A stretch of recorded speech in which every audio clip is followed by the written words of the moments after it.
الحمد لله كفى والصلاة والسلام على سيد الرسل وخاتم الأنبياء وعلى آله وصحبه ومن بهديه مهتدى. أعوذ بالله من الشيطان الرجيم. ووهبنا له أهله ومثلهم معهم رحمة منا وذكرى لأولي الألباب. وخذ بيدك ضغثا فاضرب به ولا تحنث إنا وجدناه صابرا نعم العبد إنه أواب. سبحانك لا علم لنا إلا ما علمتنا إنك أنت العليم الحكيم. رب اشرح لي صدري ويسر لي أمري واحلل عقدة من لساني يفقهوا قولي واجعل لي وزيرا من أهلي رب زدنی علما وارزقنی فہما ثم اما بعد.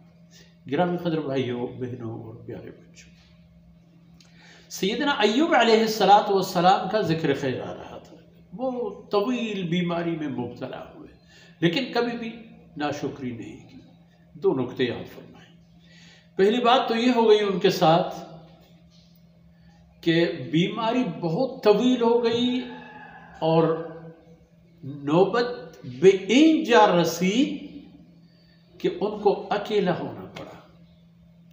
خاندان بکھر گیا، کنبہ بھی بکھر گیا، بچے بیٹے بیٹیاں. صرف ایک مہربان خاتون جو ان کے یعنی اہلیہ، انہوں نے ان کا ساتھ نہیں چھوڑا. باقی حالات کے حوادث کا شکار ہو کر تارومار ہو گئے، تتر بتر ہو گئے. یہ ایک. اور دوسری بات یہ سامنے آئی کہ ان کی بیماری جب بہت طویل ہو گئی تو ایک دن شیطان ایک طبیب کا روپ دار کر ان کی اہلیہ کے پاس نمودار ہوا اور ان سے کہا کہ آپ کے شوہر محترم کا میں علاج کر سکتا ہوں لیکن آپ کو بھی ایک کام کرنا پڑے گا. چونکہ گھر میں سرپرست اور سربراہ کی بیماری اور ناقابل حرکت ہونا پورے گھر کے سکون کو برباد کر دیتا ہے.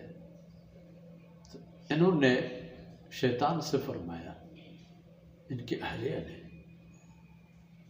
کہ مجھے کیا کہنا ہے کیا کرنا ہے. اس نے کہا کہ بس جب آپ کا شوہر شفا یاب ہوگا تو آپ یہ بتا دیں گی کہ میرے شوہر کو اس حکیم نے شفا یاب کیا، اس نے میرے شوہر کو صحت دی. ان کی صحت یابی سارا مرہون منت ہے اس طبیب کی، جو ان بڑے لوگوں کے لیے بڑی بات تھی. تو ان کی اہلیہ محترمہ حیران رہ گئی اور حضرت ایوب علیہ السلام سے آ کر انہوں نے عرض کیا، یا نبی اللہ، میرے ساتھ ایک ایسا واقعہ ہوا ہے. حضرت ایوب علیہ السلام اللہ کے رسول تھے، ان کو پتا تھا کہ یہ شیطان ہے. تو انہیں غصہ آیا تو ایک قسم یاد کی کہ اپنے اہلیہ کو اگر میں صحت مند ہو گیا، صحت یاب ہو گیا تو 100 آپ کو ماروں گا. 100 یوں سمجھ لیجیے کہ ڈنڈا یا کوڑا یا اسی طرح کی کوئی چیز، کہ تم نے شیطان کی بات پر آ کر یقین کیا اور اس کے منتظر رہے. تو اس پر فرمایا کہ جب آپ صحت یاب ہو گئے، چونکہ انہوں نے دعا کی اور آپ کے لیے چشمہ پھوٹ پڑا اور اسی سے اللہ پاک نے ان کے صحت کے سارے اسباب فراہم فرما دیے. پانی پی لی اور غسل کر لی اور تندرست ہوئے. تندرستی کے بعد وَهَبْنَا لَهُ أَهْلَهُ وَمِثْلَهُ مَعَهُ، ان کی جو کنبہ تھا بکھرا ہوا وہ دوبارہ اکٹھا ہونا شروع ہو. بچے بچیاں گھر والے سب در دور گئے ہوئے تھے، شاید مجبوری کی وجہ سے. یعنی مطلب یہ نہیں کہ انہیں لاوارث چھوڑ کے چلے گئے تھے، حالات کا ستم ہوتا ہے روزگار کے لیے، معیشت کے لیے، یا اس حوالے پر کہ اگر ان کے پاس رہیں گے تو بیمار پڑیں گے. انہوں نے خود ان کو آزاد کر لیا ہوگا حضرت ایوب علیہ السلام نے، اسی طرح کی مفہوم و مقاصد. تو یہ سب دوبارہ آ گئے. وَمِثْلَهُمْ مَعَهُ، اور جو ان کے اہل و عیال تھے ان کی تعداد بھی کافی بڑھ گئی. اتنا اور ان لوگوں کی آبادی میں اور ان کی تعداد میں اضافہ ہوا، بال بچے پیدا ہوئے، کنبہ بڑھ گیا، پوتے نواسے وغیرہ. یہ سب رحمت من عندنا، رحمت منا وذکریٰ لأولی الالباب، میری طرف سے رحمت اور اہل دانش کے لیے نصیحت. اور اہلیہ کے حوالے پر جو انہوں نے فرمایا تھا کہ ان کو مارو، فرمایا ایک ایسا گچھا لے لیں کہ جن میں 100 ٹہنیاں، اس طرح ہوتا ہے کھجور کا جو خوشہ ہوتا ہے اس میں آ جاتے ہیں، اسی طرح کے ایک لو 100 برابر، اور اسی سے ایک بار ان کو مارو، تمہارا قسم بھی پورا ہو گیا. اسی سے مارو، اور وہ بھی نرمی کے ساتھ مارو، مقصد تو مارنا تھا. ولا تحنس، البتہ اپنی قسم نہ توڑو، یہ کام کرو بس. فرماتے ہیں اِنَّا وَجَدْنَاهُ صَابِرًا، ہم نے ایوب کو صبر والا پایا.